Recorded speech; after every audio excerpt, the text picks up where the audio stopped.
In this video, we'll be looking at how you can set up and use the Risk Alerts feature in RepairDesk Classic. Let's begin.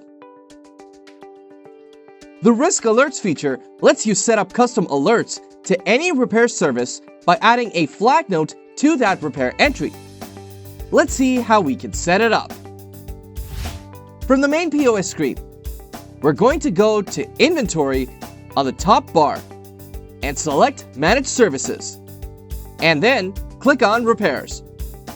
Now, we're going to choose a repair entry by clicking on its item ID.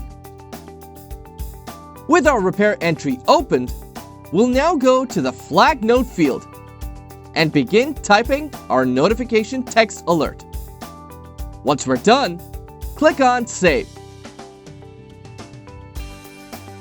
Our repair should now be updated. Now, let's head back to the point of sale screen. And from here, we're going to book a repair for the device that we just added the alert for.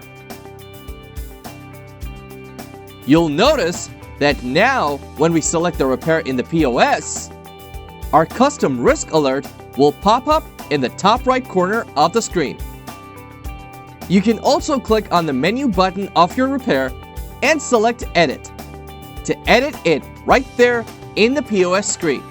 This way, you can notify customers of any potential risks that may come in for the repair that they want. And that's how you can set up and use the Risk Alerts feature in RepairDesk Classic. Thanks for watching.